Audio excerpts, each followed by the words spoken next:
En el ojo de la tormenta.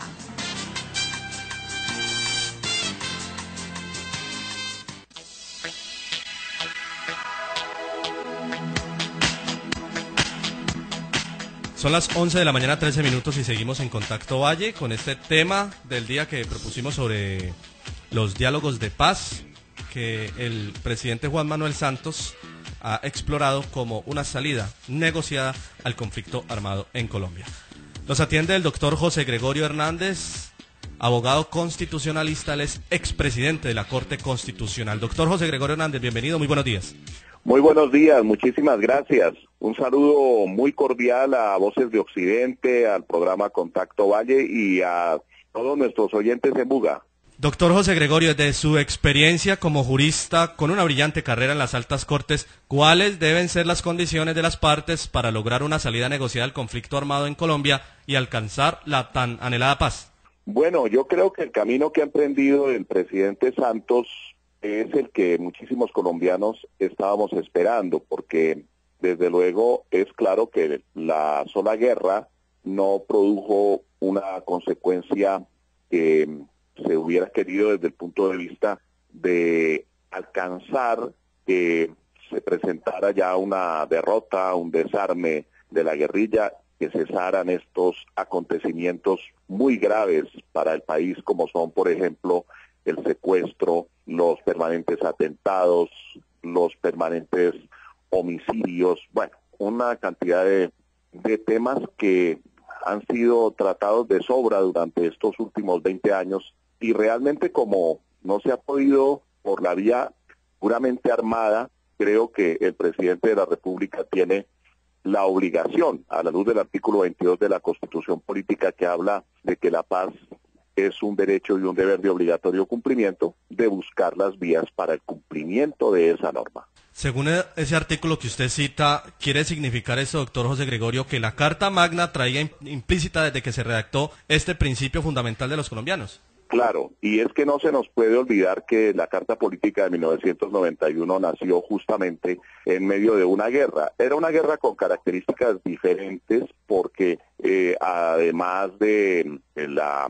guerrilla que lleva ya 50 años entre nosotros, estaba sobre todo el narcotráfico en ese momento. Y yo recuerdo que cuando el presidente Virgilio Barco profirió un decreto de estado de sitio que fue 927 de 1990 para que se contabilizaran oficialmente los votos por una asamblea constitucional que reformara la Constitución de 1886. La Corte Suprema de Justicia, en la sentencia mediante la cual revisó y declaró exequible ese decreto, citó a Norberto Bobbio, un tratadista italiano de derecho constitucional, quien decía que las constituciones son tratados de paz de mayor vigencia, de mayor duración. Y la Corte expresó en ese momento que se justificaba utilizar la vía del estado de sitio para contabilizar los votos por una asamblea sobre la base de que se pudiera llegar finalmente a la paz. De modo que el tema de la paz estaba implícito allí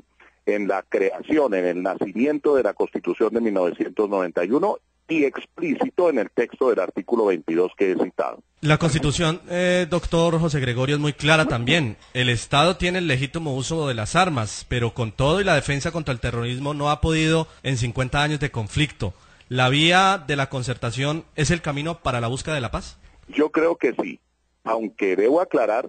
sin perjuicio naturalmente del ejercicio de la soberanía por parte del Estado y de la presencia de la fuerza pública en todo el territorio nacional, cumpliendo con su función.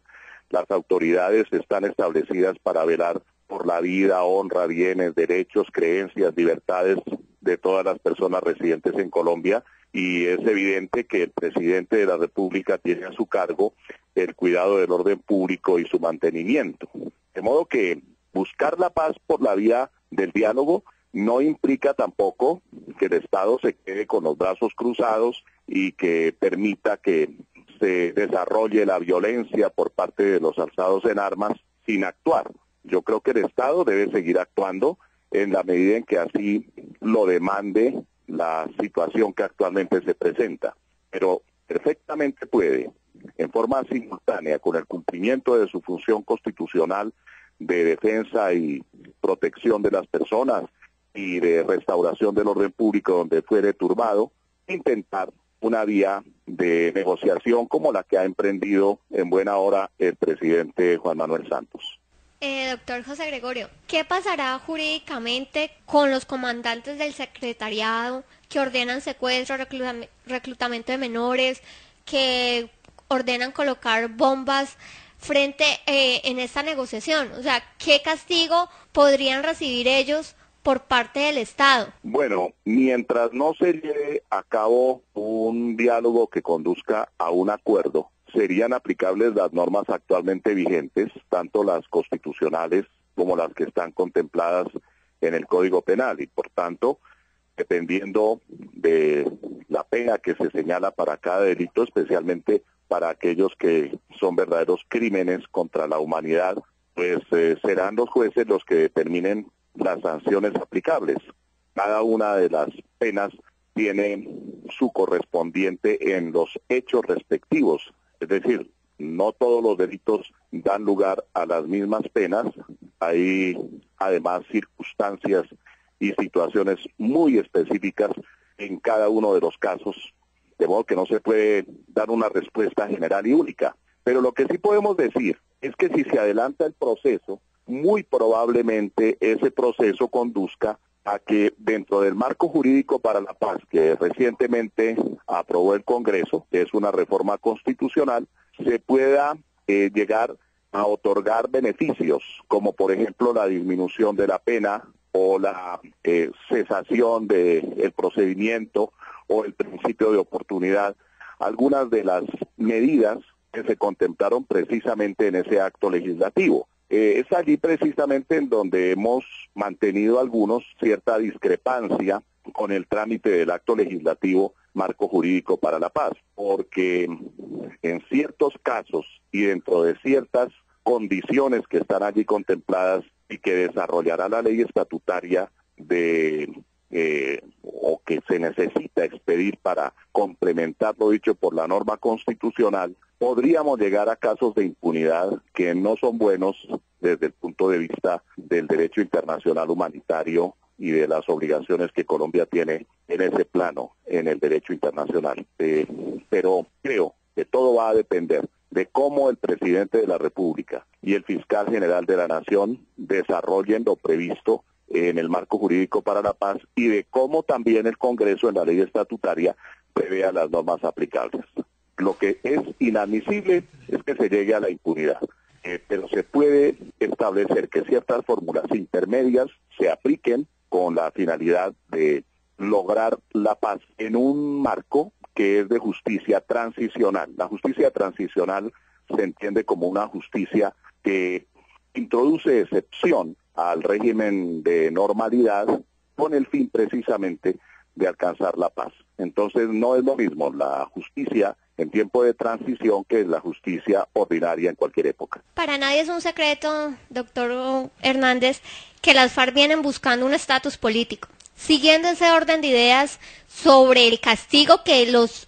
altos comandantes de las FARC deben de recibir, esto se va a ver sujeto entonces a que el gobierno les permita un estatus político, ¿o entendí mal? No entendiste mal. La regla que surge del marco jurídico para la paz, como lo ha explicado en estos días el fiscal general de la Nación, podría llevar de una parte a la aplicación de unas normas especiales en cuanto al derecho penal propiamente dicho, y además a un estatus político de participación en la actividad política, e inclusive podrían llegar a desempeñar cargos de elección popular en el Congreso, en las asambleas, en los consejos. Eso me parece que surge del marco jurídico para la paz,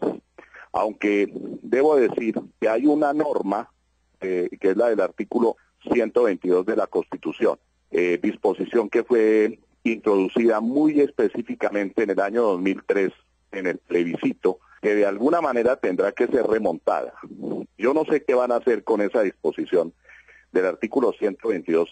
que se la podría leer porque da mucho que pensar frente a las posibilidades desde el punto de vista jurídico para poder exonerar a las personas totalmente de una sanción y para poder hacer que participen en política. Esa disposición dice lo siguiente: sin perjuicio de las demás sanciones que establezca la ley, no podrán ser inscritos como candidatos a cargos de elección popular, ni elegidos, ni designados como servidores públicos, ni celebrar personalmente o por interpuesta persona contratos con el Estado, quienes hayan sido condenados en cualquier tiempo por la comisión de delitos que afecten el patrimonio del Estado, o quienes hayan sido condenados por delitos relacionados con la pertenencia, promoción o financiación de grupos armados ilegales, delitos de lesa humanidad o por narcotráfico en Colombia o en el exterior. Esa es una norma constitucional que está actualmente vigente y vamos a ver cómo la Corte Constitucional interpreta el marco jurídico para la paz, que es una norma también de orden constitucional, pero posterior frente a esta disposición que se introdujo, repito, en el año 2003 y que fue inclusive adicionada en el acto legislativo número 1 de 2009, la reforma política. Entendido lo último que usted nos expone, definitivamente se debe descartar un estatus político que el gobierno le pueda dar a la guerrilla de las FARC. Doctor José Gregorio Hernández, abogado constitucionalista, muchísimas gracias por compartir sus conocimientos. Le deseo una muy buena mañana. Bueno, muchas gracias a todos ustedes y un saludo especial.